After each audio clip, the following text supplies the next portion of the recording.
You're listening to Black Like Me with Dr. Alex G., a podcast that invites you to experience the world through the perspective of one black man, one conversation, one story, or even one rant at a time.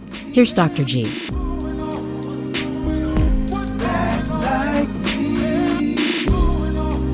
Hey, welcome to another episode of Black Like Me with Dr. Alex G. Hey, you're in store for a great show today. I'm talking with a friend and a colleague of mine. His name is Corey Tabor. He's a founding and lead pastor of Full Life Community Church down in Pflugerville, Texas. That's a suburb of Austin, Texas. I don't know if you guys like being called a suburb down in Austin, Texas. But listen, this man's been a preacher and a community activist for about 21 years. He's the founder and president of History in the Making Community Development Center. And is really a thought leader. This man was doing audiobooks before people even knew what audiobooks were, publishing self-help books and traveling around the country talking about how to motivate people. And I'm just really excited about having him on my show. I was actually with him a couple of weeks ago. I'm going to talk about that in just a few minutes. But Mr. Tabor, hey, welcome to Black Like Me. I'm glad to have you on the show today. How are you doing? I'm doing great. Thank you all so much for having me. Oh, man, I'm glad to do that. Hey, listen. We got a tradition here at Black Like Me, and I have an opener that's called Black Ice Questions. And so they're black ice breakers. And so I just need to ask you a couple of questions. Don't get nervous. I'm not really trying to measure your blackness or anything like that. I'm just trying to get the listeners to learn a little bit more about you. So tell me this. Did you grow up in Texas? I did. I grew up in Texas. I was born in Montana, but moved to Texas when I was 2. So the way it's communicated is I wasn't born in Texas, but I got here as fast as I could. There's a bumper sticker here that says that. Oh, man, I got you, Montana. I've got to come back to that. So I bet you the black population decreased by like 75% when your family left. So tell me, did you grow up chasing ice cream trucks? Did you guys have those down in Texas? We did have ice cream trucks. I didn't chase them, but I knew when they were coming around, if payday had just happened, I had a possibility of getting one. That's right. And if payday had not happened, then, I had to wait and just listen to the truck. All right. Now, were you all nice kids, or did you sing that I got some ice cream and you can't have none song? Did y'all sing that to the kids who didn't have a payday?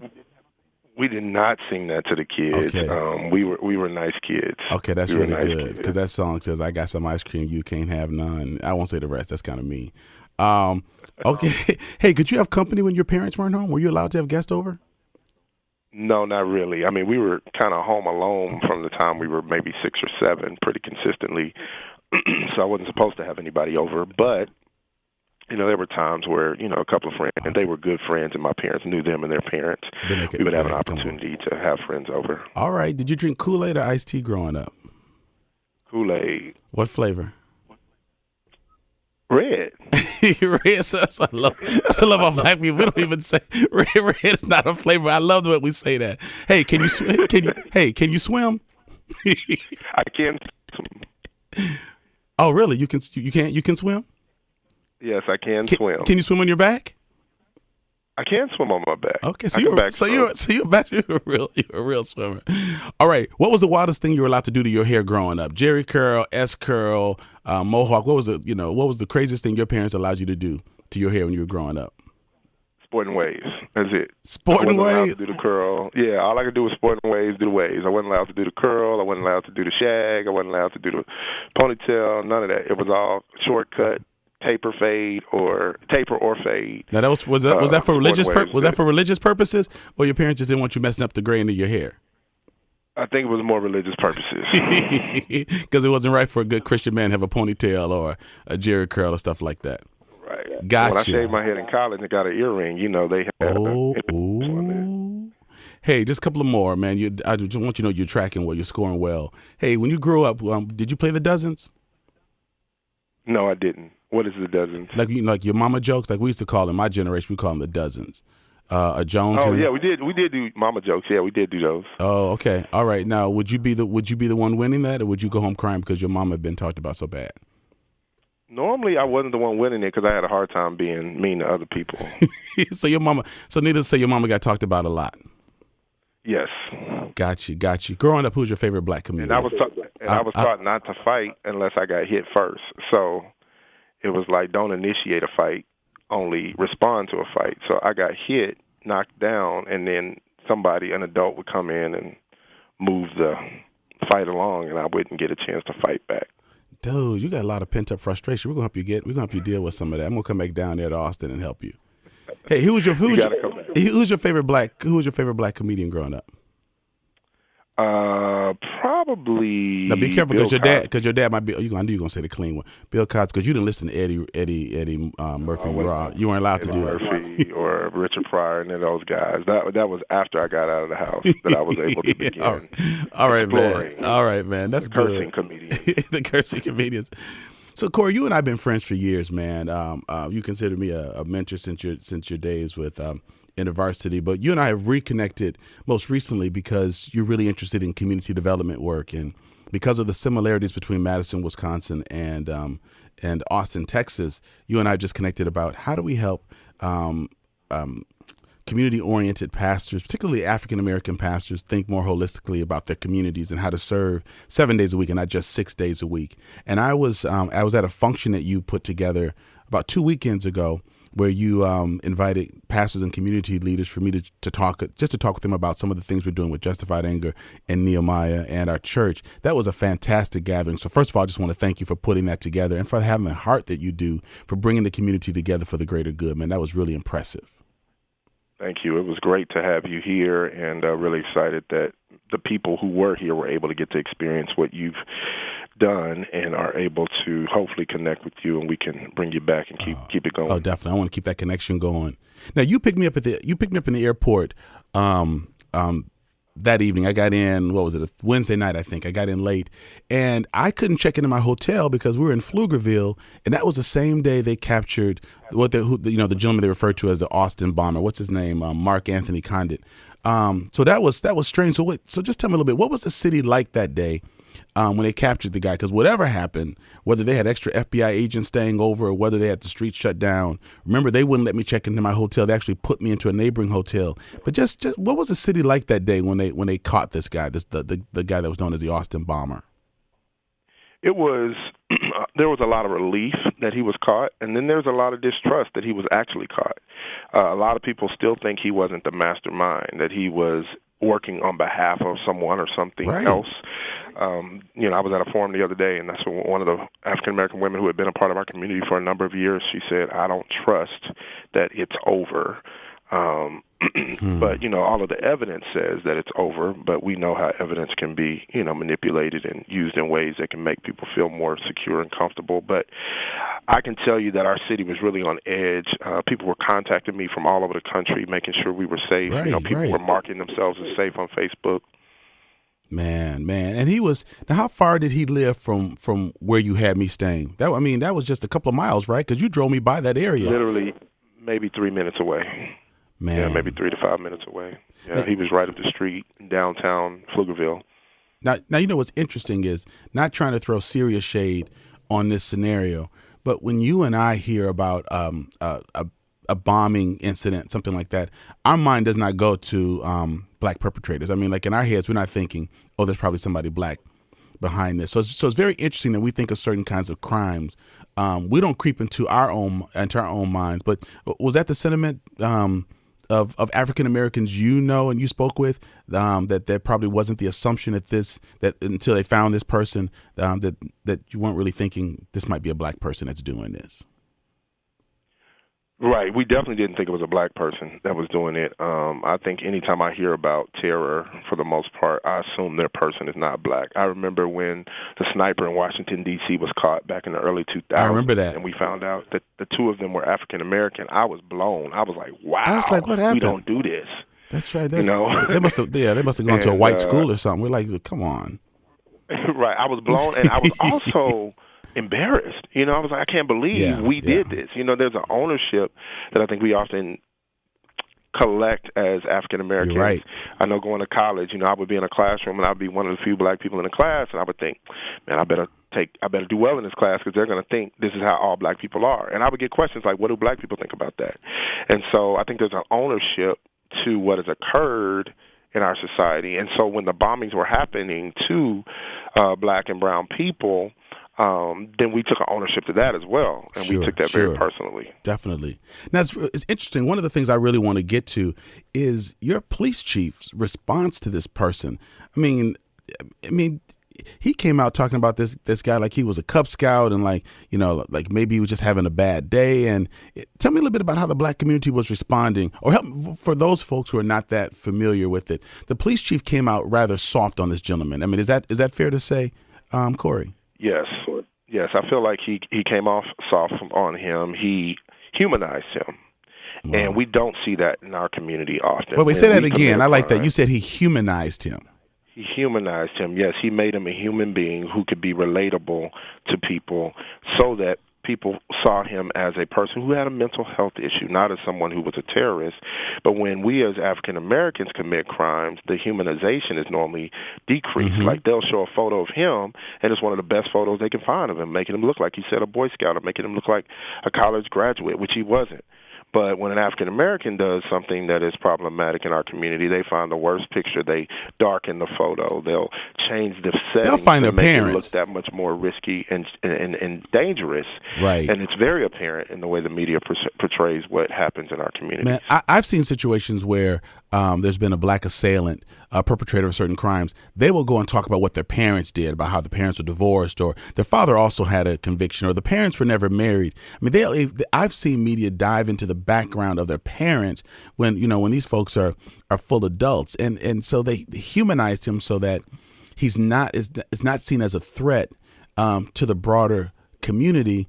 And this man is targeting people, killing them. And we're somehow protecting him in the eyes of the media, man. So tell me a little bit about what that felt like for African American leaders in Austin and Pflugerville as you all heard the police chief saying stuff like that, because it made me sick to my stomach up here. Yes, it was one of those situations where I felt like, here we go again. If this person had been from the Middle East, if they had been a Muslim, if they had been an African American, a Latino, there would have been a completely different presentation. The narrative would have been different. And this young man, he was a homeschool student. And so now I'm hearing feedback even in the homeschool community, how they're having to take their Facebook groups underground, and they're feeling terrorized and feeling oppressed because people are identifying all homeschool students with this bomber. And I'm like, welcome to our world. This is what happens to us on a consistent basis, where people make judgments about us based on one person's decisions that are not our decisions as a people. Right. It's interesting when other groups have to experience that. You talked about being at, you did your undergraduate work at the University of Texas, right? Yes. Okay, and I did my University of Wisconsin, so both large universities. Yours is really large. But you and I know what that's like, sitting in the class. You mentioned it earlier. I remember I was an econ major, being in a lecture with 600 students, and I was one of 3 black students. But it did make you cognizant of whether you came to class on time, if you came to class, if you left early, because you knew people were watching. So for our entire lives as grown black men, we've carried the burden of not our community, but people's expectations of our community. We've carried that. Then you get a group or a few groups that have to shoulder that for 2 or 3 weeks, and they're talking about going underground as if the sky is falling, and they have no idea that when people of color say this, it's just sort of blown off as it's not really that bad. We don't really group everyone together. But in just 3 short weeks, their whole lives have changed and the sky is falling. They have to take their Facebook groups underground. That's what they're dealing with now?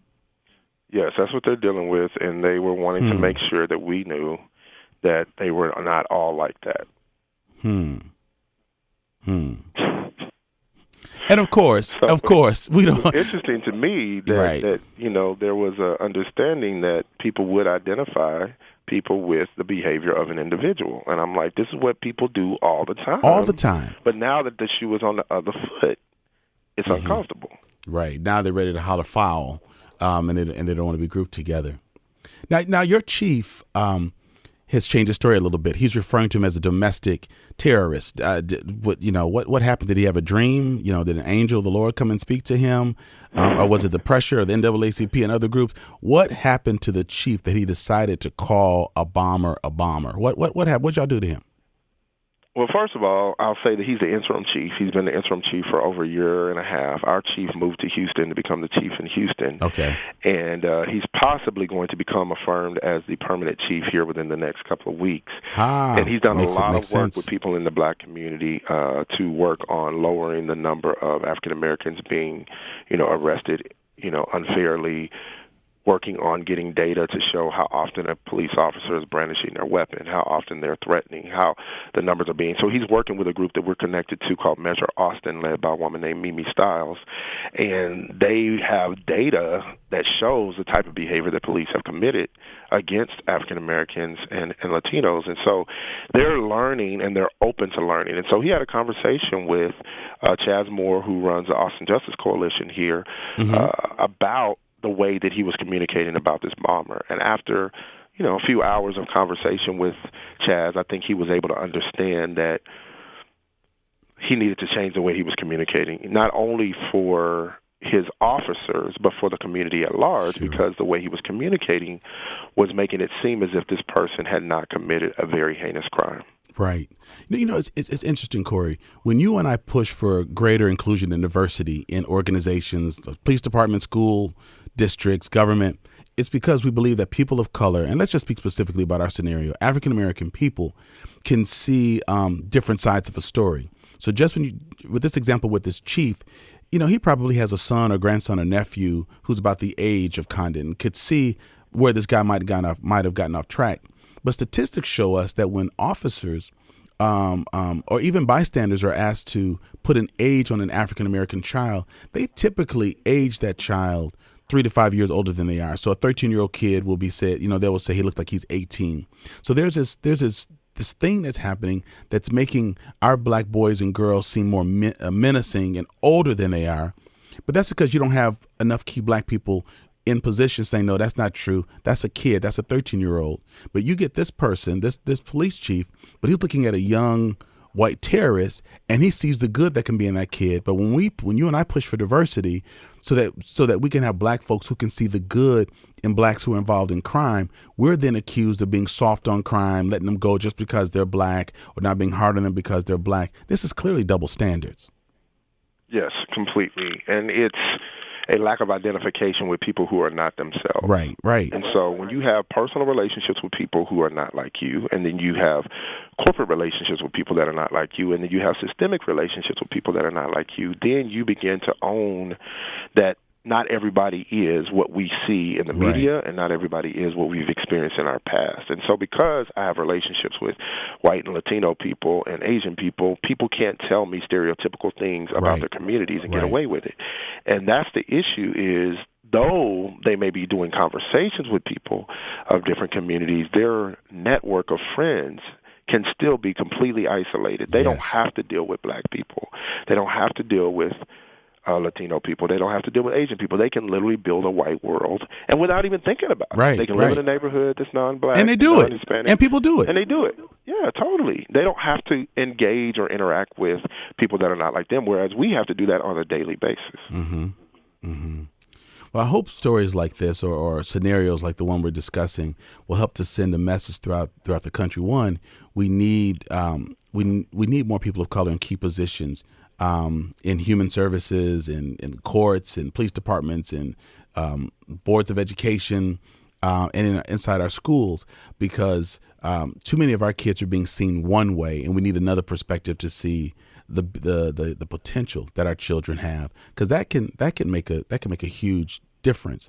And so I'm hoping that people are watching what happened in Pflugerville and heard how just absurd it was to hear this police chief just talk so warmly about this, about this person, because, as you mentioned, there are members in your community who are still frightened because they're not sure that it's over if he was just the mastermind, or when there might be a copycat incident that takes place that will just pick up where he's taken off. It's not just that he was white and humanized, but he perpetrated these acts against people of color, and that's the part that still stings us. That it wasn't it wasn't him targeting other whites. It was him targeting people of color, and I don't think the media nor society has grasped how jarring that is, and how that takes our community back to just a few decades ago when people of color were easily targeted for lynching and other kinds of things. I don't think there's a full understanding of the history that we are dealing with, and just not only nationally, but even personally, how people are feeling concerned about being able to leave their homes, or concerned about being able to get pulled over and not get shot. Right. My daughter is 4, and last year I got pulled over for driving 45 and a 30, trying to get her to daycare. Mm-hmm. And she tells my wife, Daddy got pulled over, and he didn't go to jail, and he didn't get shot. And she's 3 at the time. What? But she already understands that this is the kind of thing that's happening. And this is not, she doesn't watch the news with us. She's not actively engaged in political engagement or community engagement. She's 3 on those levels. But she's 3, but she understands these things can happen. And and that's what's concerning, is that we're seeing more and more people, that are concerned about, their safety. We see what happened in Sacramento. A young man holding a cell phone. 20 shots. Right, man. The majority of them in his back. I do a lot of work with men who are formerly incarcerated, and a lot of them have untreated mental health issues. And when they're selling drugs, I'm going to be talking with a relative today. Today's his 41st birthday. He committed a robbery, which is illegal. You shouldn't do, but he did not have a weapon. No one was hurt. No one was raped. No one was murdered. But he's serving a life sentence because they separated 2 of his cases. So it was a second and third strike. And in California, that means a life sentence. This man is 41 years old, serving a life sentence. And but no one humanized him. I mean, the whole case was he's a threat to this community. I went to visit a young man in jail this week. He got 9 years for drug possession. Because the judge said, you're out here selling drugs. People are dying because of drugs. And he's making an example of him. And I get drug delivery is illegal. I'm not saying that you just slap people on the wrist when they're doing that. But 9 years for a 24-year-old. And there was, no one was murdered. No one was hurt. No one was physically accosted. But he's being, he's facing 9 years, and no one's looking at the fact that he's selling drugs to get money to support his drug habit. But no one's calling his case mental health or that it's mental health related. So it's interesting that when it's black people, the assumption is that we don't have mental health issues. Society just calls us stupid and lazy, but we're not capable of having mental health issues, which means that even inside the jail or outside, these brothers and sisters aren't getting help for mental health issues. I had a brother on the show a couple of weeks ago. He did 3 stints and said he's still waiting for his mental health treatment. He's still waiting for his drug rehab treatment that he never got. And he did 2 state stints and 1 federal penitentiary. And there was never any work on the mental health issues, man. So we're just turning people back out to the community untreated and not humanizing them. And then we're having a situation like this. Hey, let me switch just a little bit because I know you got to go in a few minutes, but can we just talk about Ethan Couch, this guy with affluenza, this young white teen who killed 4 people because his blood alcohol levels was 3 times the legal level, and they're calling it affluenza because he was young and spoiled. He didn't know right from wrong. Have you been following that story, hearing about that? I mean, here's another white teen who's a white young person. His parents can get him the best lawyers. But how do you have the balls to argue affluenza? Now, you're probably too young to remember Arsenio Hall. He used to have these segments called Things That Make You Go, I remember him. I watched him a lot. Man, this reminds me of, these are things that make you go, what the hell? Affluenza. I had to Google it, man, because I'd forgotten. I thought maybe this is, a new kind of disease or something like that. I thought this when flu attacked your mind. This man actually pled white male privilege and got off. Unbelievable. I mean, we could claim single parenthood. We could claim, poverty. We could claim trauma, abuse. You know what I'm saying? All kinds of things that, were a normal part of the way we were raised as a culture often. And none of those things are seen as reasons for the behavior. They're only seen as excuses. And so it just tells you a lot about our criminal justice system. It tells you a lot about our view of people, of the majority culture, because, we just never would have got away with that. Man, we never would have gotten away. 2 years, man, in jail, not prison, but 2 years in jail. And he's back out on the streets. 4 people are dead. But, his lawyers look like him, and jurors look like him, and the DA looks like him, and the judge looks like him.